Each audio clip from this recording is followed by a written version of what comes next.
திருப்பாவை பாசுரம் 3.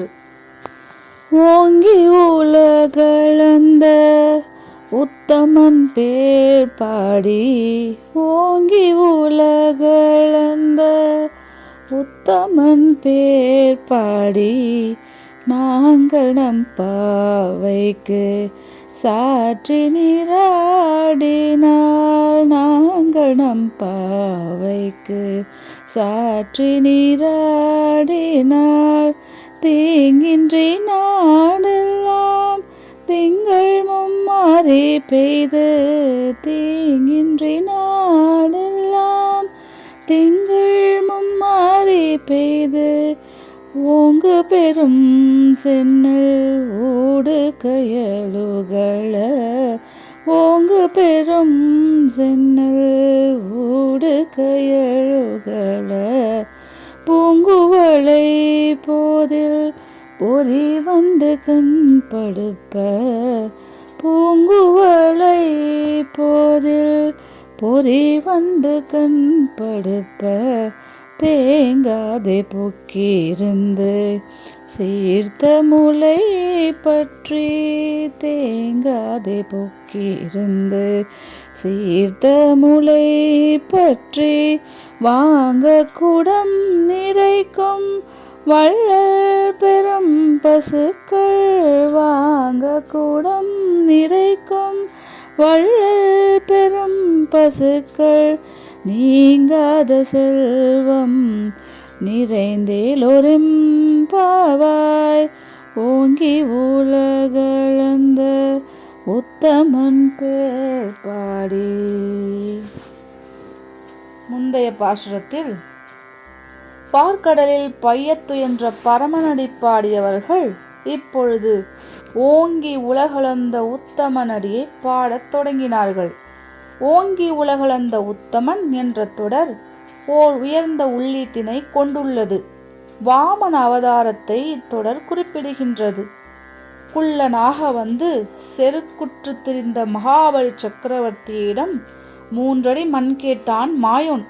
3 அடி மண் தரை இயந்து வாமனனின் கையில் மகாபலி சக்கரவர்த்தி அர்க்கிய நீரை வார்த்து கொடுத்த உடனேயே நெடிய வடிவம் கொண்டு ஓங்கி ஓரடியால் மண் அளந்து, ஈரடியால் விண் அளந்து, 3 அடிக்கு மண்ணில்லாமல் மகாபலி சக்கரவர்த்தியின் தலையையே அழுத்தியவன் வாமனனாவான்.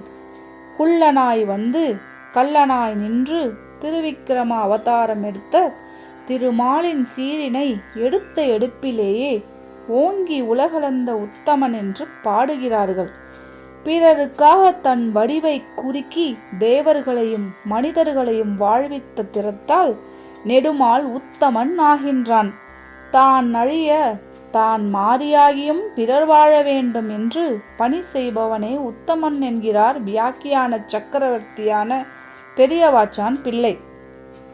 அந்த வகையில் உத்தமனாய் ஓங்கி உலகளந்த உத்தமனாய் விளங்குகிறான் கண்ணன். அவனுடைய திருப்பெயரை சொல்வதும் கல்யாண குணங்களை உவந்து உவந்து போற்றுவதும் பெரும் பயன் நல்குவதாகும். எனவே வாமனனாய் வந்து மகாபலியை வதம் செய்த கண்ணனுடைய திருப்பெயரை பாடிக்கொண்டே பகவத் நாம சங்கீர்த்தனம் செய்து கொண்டே நீராடி நோன்பு நோக்கிறார்கள். இவ்வாறு உத்தமன் பேர் பாடி பாவை நோன்பு மேற்கொண்டால் விளையும் பல வகை வளங்களையும் நலன்களையும் இனி தொகுத்து கூறப்போகிறார்கள். முதலாவதாக, நாடு செழிக்க நல்லபடியாக இருக்க வேண்டுவது மழை.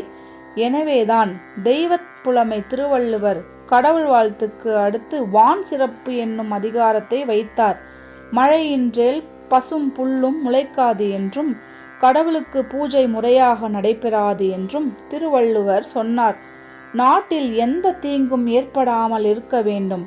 கள்வராலும் கொலை ஏற்படாமல் இருக்க வேண்டும். நாட்டில் தீங்கு நேரிடலாம். வறுமையாலும் நோயாலும் வாழ்க்கை வற்றியும் நொடித்தும் போய்விடலாம். எனவே ஒரு நாடு தீங்கற்று இருக்க வேண்டியது அவசியமாகும். தீங்கில்லாமல் ஒரு நாடு இருந்துவிட்டால் மட்டும் போதுமா? அந்த நாட்டில் திங்கள் மும்மாறி பெய்தால்தான் வளம் வந்து சேரும். பழங்காலத்தில் வேதியர்கோர் மழை என்றும் நீதி உடைய அரசர்க்கோர் மழை என்றும் கற்புடைய மகளிர்க்கோர் மழை என்றும் சொன்னார்கள்.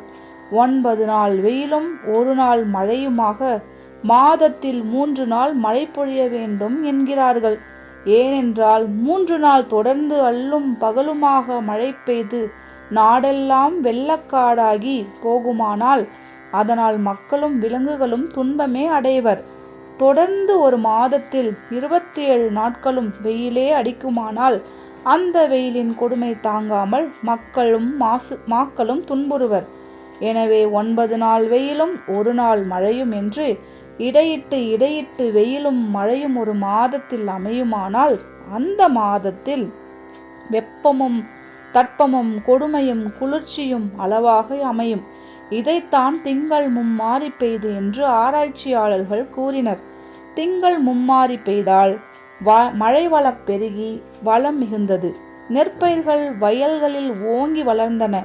வயல்களில் மண் வளமும் நீர் வளமும் மிகுந்து இருந்த காரணத்தால் விளைந்த நெற்பயிர்கள் நீல நீளமாய் இருந்தன. செந்நெல் வயல்களில் கயல் மீன்கள் துள்ளி திரிந்தன. இவ்வாறு வளம் நிறைந்து காணப்படும் வயல்களின் வரப்புகளில் குவளை மலர்கள் பூத்து குலுங்கின. குவளை பூக்களில் உள்ள தேனை குடிப்பதற்காக வரிகளை உடைய வண்டுகள் வந்து தேன் குடித்து அத்தேன் குடித்த மயக்கத்தில் மயங்கி கண் துயில்கின்றன. மீண்டும் ஒரு முறை இவ்வியற்கை காட்சியினை காண்போம். நாட்டில் மாதம் மும்மாறி பொழிகின்றது.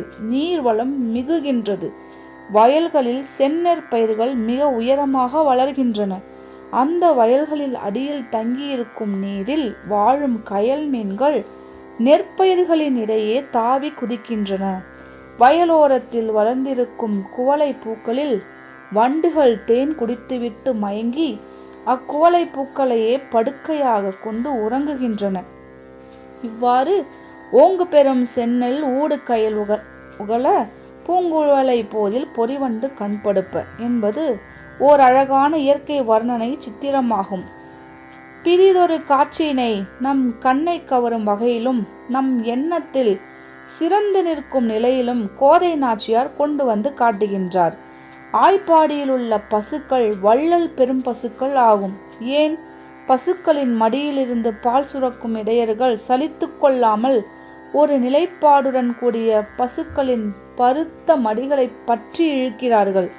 இந்த அளவிலேயே குடம் பாலால் நிறைந்து விடுகிறது. ஒரு குடமா 2 குடமா? இல்லை, குடங்கள் நிறைந்து விடுகின்றன. பசுக்காம்புகளின் அடியில் மாற்றி மாற்றி குடத்தை கொண்டு வந்து வைக்கிறார்கள். குடங்கள் பாலால் நிறைந்து விடுகின்றன. ஒரு பசுவே பல குடங்கள் நிறைய பால் சுரக்கின்ற வன்மை மிக்க பெரும் பசுக்களாய் திகழ்கின்றன. பசுவின் பாலை சுரக்கும் இடையர்களும் அனுபவப்பட்டவர்கள். பசுக்களிலே இருந்து பக்குவமாய் பால் கறக்கிறார்கள். பருத்த காம்புகளிலிருந்து பால் பீறி அடிக்கின்றது. குடங்கள் நிரம்பி வழிகின்றன. இங்கே ஓர் தத்துவ கருத்து தொக்கி நிற்கின்றது. பசுக்களின் மடியை கறப்பது போல ஞானாசிரியரின் அடியை பற்றி கொண்டு ஞானப்பால் கறக்க முயல்பவனே சீடன் என்பது பெறப்படுகின்றது. எனவே வள்ளல் பெரும் பசுக்கள் ஞானத்தை வழங்கும் நல்லாசிரியர்களாக கொள்ளலாம். பசுக்கள் பாலால் குடம் நிறைந்தது போல் ஆசிரியனும் ஞானத்தால் சீடனின் மனதை நிறைவிக்க வேண்டும் என்பதும் பெறப்படுகின்றது. இவ்வரிய காட்சியை வருணித்து நிற்கும் ஆண்டாளின் அழகுணர்ச்சியினை காணலாம். இப்படிப்பட்ட பசுக்களின் செல்வத்தை நிறைந்த அளவு பெற்று பாவை நோன்பை மேற்கொள்ளலாம் என்கிறாள் ஒருத்தி. ஓங்கி உலகளந்த உத்தமன் பேர்பாடி பாவை நோன்பை மேற்கொண்டு மார்கழி நீராடினால் திங்கள் மும்மாறி பெய்து நாடு செழிக்கும். அதன் வழி நீர்வளம் மிகுந்து நெல்வளம் சிறந்து பசுவளம் பறந்து பால்வளம் பல்கி காணப்படும் என்பது இப்பாட்டால் பெறப்பட்ட கருத்துக்களாகும். ஆண்டாள் திருவடிகளே சரணம்.